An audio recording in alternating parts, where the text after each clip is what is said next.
की आमद, मदनी की आमद, मसलके आला हज़रत उलमाए अहले सुन्नत, नारे तकबीर, नारे रिसालत। चलिए माशाल्लाह, बस एक दो बातें काम की। 12वीं शरीफ का महीना और हमारे तुम्हारे आका अलैहिस्सलाम इस मुबारक महीने में तशरीफ लाए। हुजूर नबी करीम अलैहिस्सलातु व तस्लीम से उल्फत और आपसे मोहब्बत का तकाजा सिर्फ यही नहीं है कि हम लोग 12वीं शरीफ में जश्न मनाएं और खुशी का इजहार करें और अपने घरों को सजाएं, उसके बाद खामोश होकर के बैठ जाएं। नहीं, आका करीम अलैहिस्सलातु व तस्लीम ने इरशाद फरमाया, बुइस्तु लिमकारिमिल अखलाक। हुजूर फरमाते हैं कि मुझे मकारिम अखलाक के लिए मबरूस किया गया कि अच्छे अखलाक को हम तुम्हारे दरमियान में फैलाएं। तो अच्छे अखलाक पैदा करना हुजूर नबी करीम अलैहिस्सलातु व तस्लीम की गुलामी की निशानी है।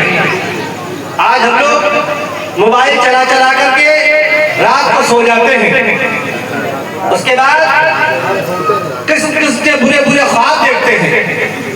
लेकिन सहाबा का तरीका क्या था? एक मर्तबा प्यारे आका अलैहिस्सलातु व तस्लीम ने हज़रत अबू हुरैरा रज़ियल्लाहु ताला अन्हु एक जिम्मेदारी सौंपी। वो जिम्मेदारी ये थी कि कुछ ज़कात का माल एक जगह इकट्ठा था। हुजूर नबी करीम अलैहिस्सलाम ने हज़रत अबू हुरैरा से फरमाया, ऐ अबू हुरैरा, तुम्हारी जिम्मेदारी है कि इस माल की हिफाजत करना, इसकी देखरेख करना। हज़रत अबू हुरैरा लग गए अपने काम पे। जब रात का एक वक्त गुजरा, एक चोर आया। आने के बाद बड़ी तेजी के साथ लपों को भर करके अपनी झोली में उस गल्ले को भरने लगा। और हज़रत अबू हुरैरा रज़ियल्लाहु ताला अन्हु हुजूर के गुलाम थे। उनको जो ड्यूटी दी गई थी उसमें कंजूसी नहीं कर सकते थे। आज की चौकीदार की तरह नहीं कि गए चौकीदारी करने और रात को जाके सो गए, बल्कि पूरी जिम्मेदारी के साथ वो उस माल की हिफाजत कर रहे थे। जैसे उसने चोर ने माल को उस गल्ले को भरना शुरू किया, आपने जाकर उसको पकड़ लिया और फरमाया, ऐ चोर, मैं तुझे नहीं छोड़ूंगा, इसलिए कि ज़कात का माल है। तो इस ज़कात के माल को लेकर के कहां जा रहा है? तुझे प्यारे आका अलैहिस्सलातु व तस्लीम की बारगाह में हाजिर करूंगा। वो चोर था, बड़ा शातिर था। उसने मिन्नत व समादत की, बड़ी गिरियावजारी की और उसके बाद कहा कि मुझे आप एक बार छोड़ दीजिए, मेरे छोटे छोटे बच्चे हैं, बच्चे भूखे प्यासे हैं, मैं उनकी वजह से आ गया, वरना मेरा ये काम नहीं है। मुझे एक बार छोड़ दिए खुदा के वास्ते, मैं दोबारा ऐसा काम नहीं करूंगा। बहरहाल बच्चों के अल्लाह के नबी के गुलाम थे, उनको रहम आ गया, छोड़ दिया, चोर चला गया। जब सुबह के वक्त हज़रत अबू हुरैरा रज़ियल्लाहु ताला अन्हु हुजूर की बारगाह में पहुंचे। हुजूर देख करके मुस्कुराने लगे, क्योंकि प्यारे आका अलैहिस्सलातु व तस्लीम को इल्म गैब था, ढकी छुपी पोशीदा बातों को जान लिया करते थे। आप अबू हुरैरा को देख करके मुस्कुराए और फरमाया, ऐ अबू हुरैरा, रात के चोर का क्या हुआ?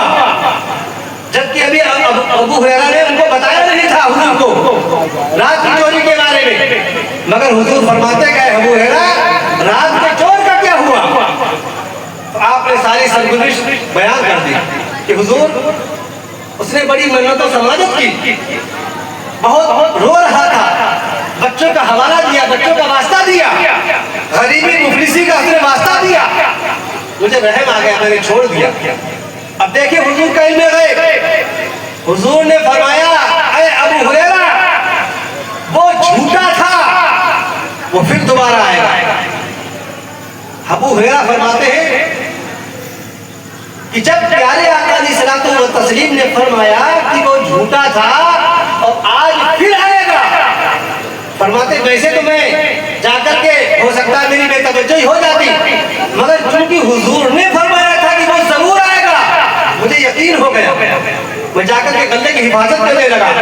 रात का एक पहर गुजरा, फिर दोबारा वो चोर आ गया, आकर के लबों भरने लगा। फरमाते मैंने चोर को पकड़ लिया बड़ी सख्ती के साथ और मैंने कहा मैं तुझे आज किसी कीमत पर नहीं छोड़ूंगा, इसलिए कल तूने मुझसे झूठ बोला था। बहरहाल चोर चोर होता है। बड़ी गिरियावजारी की, बड़ी मन्नत समाजत की, पैरों पे गिर गया, बहुत ज्यादा अपने बच्चों का गरीबी मुफलिसी का हवाला दिया। बहरहाल इतना ज्यादा उसने मन्नत समाजत की कि आपको रहम आ गया, आखिर उसको छोड़ दिया। फिर अगले दिन सुबह को प्यारे आका अलैहिस्सलाम की बारगाह में हाजिर हुए।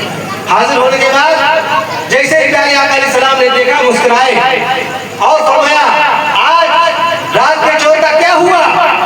आपने सारा माजरा बयान किया कि हुजूर उसने इतनी ज्यादा मन्नत और समाजत की, इतना ज्यादा गरीब मुफलिसी का हवाला दिया, मुझे रहम आ गया। तो हुजूर ने फरमाया कि नहीं, वो झूठा था, आज फिर आएगा। जब तीसरी बार हुजूर नबी करीम अलैहिस्सलाम ने फरमाया कि आज फिर आएगा, तो अबू हुरैरा फरमाते हैं मुझे पुख्ता यकीन था कि वाकई वो जरूर आएगा।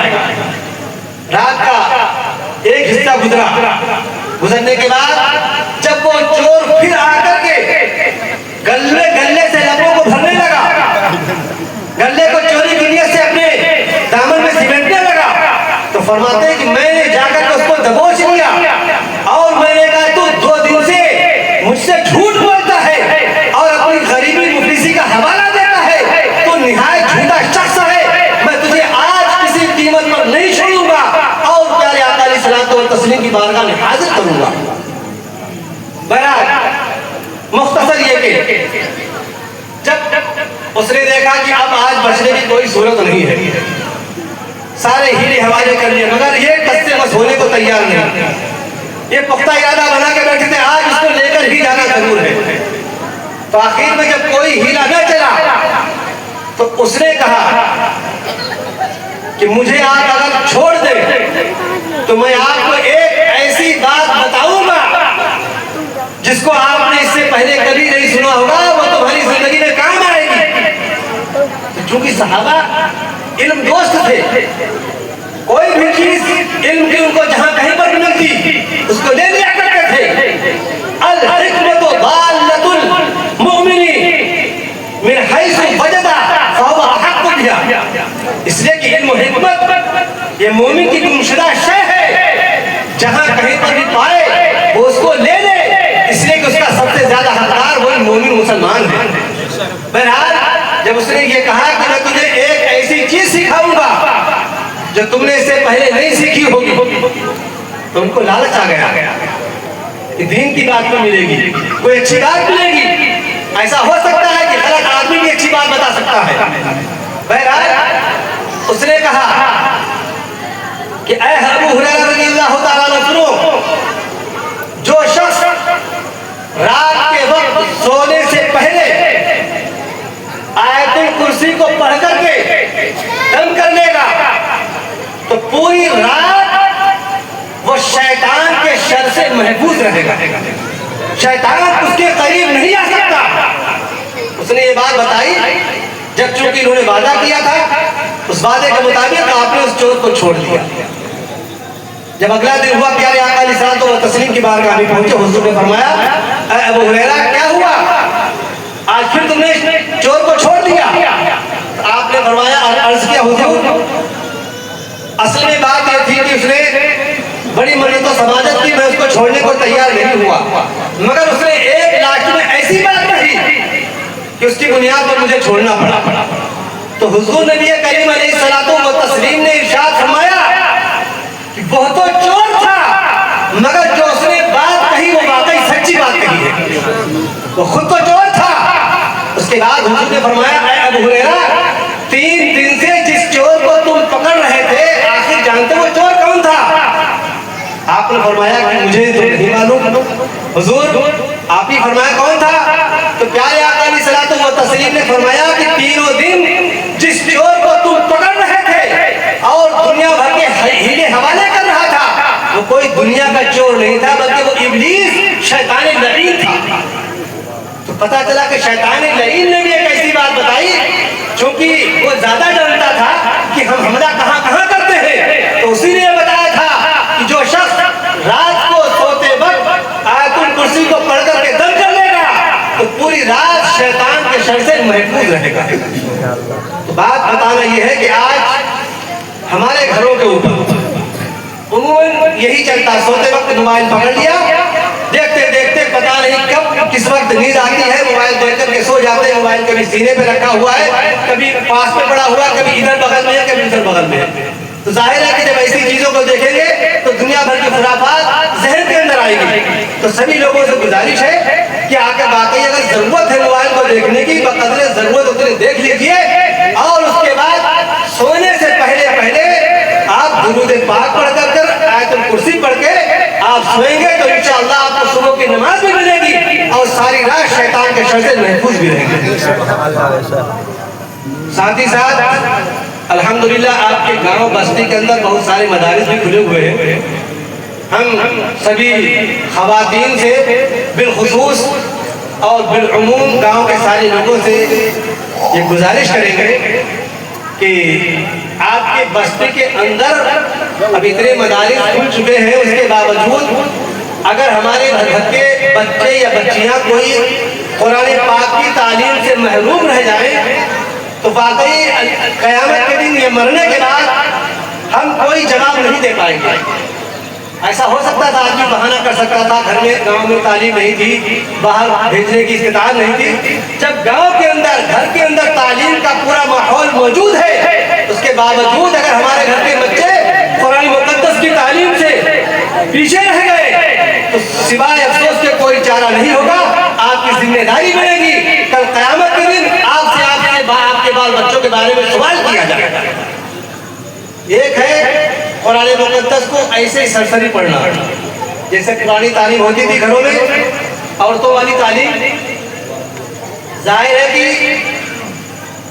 लफ्ज अगर दूसरे लफ्ज से बदल जाए, एक हर्फ दूसरे हर्फ से बदल जाए तो लहने जड़ी हो जाती है। ऐसे कुरान पाक का सुनना, ऐसे कुरान पाक का पढ़ना दोनों हराम है। समझ रहे? पढ़ना और सुनना दोनों हराम है। जब कुरान पाक को सही तलफ़्फ़ुज़ के साथ उसकी जो हुरूफ की रियायत है, उसकी रियायत करने के साथ जब पढ़ेंगे तभी कुरान मुक़द्दस को पढ़ने का सवाब मिलेगा। बहरहाल आमद मुस्तफ़ा के मौके पर सब लोग ये तहैया करें, इंशाअल्लाह हम अपने घर के किसी भी बच्चे को कुरान मुक़द्दस की तालीम से महरूम नहीं करेंगे। ये तहैया कीजिए, तभी आप सच्चे गुलाम-ए रसूल हैं। और दूसरा ये तहैया कीजिए, इस रबीउल अव्वल शरीफ के मौके पर हम प्यारे आका अलैहिस्सलातु व तस्लीम की किसी न किसी एक सुन्नत को जरूर जिंदा करेंगे। अगर आपने किसी एक सुन्नत को जिंदा करने का तहैया कर लिया तो इंशाअल्लाह ये 12वीं शरीफ में आपका खुशी मनाना ये आपका अल्लाह की बारगाह में कबूल हो जाएगा। खुदावंद कुद्दूस की बारगाह में दुआ करें कि तबारक व तआला हमें आपको सबको नेकियां करने की तौफीक अता फरमाए और बुरे कामों से बचने की तौफीक अता फरमाए और प्यारे आका अलैहिस्सलातु व तस्लीम का सच्चा पक्का वफादार गुलाम बनाए। अस्सलामु अलैकुम व रहमतुल्लाहि व बरकातहू।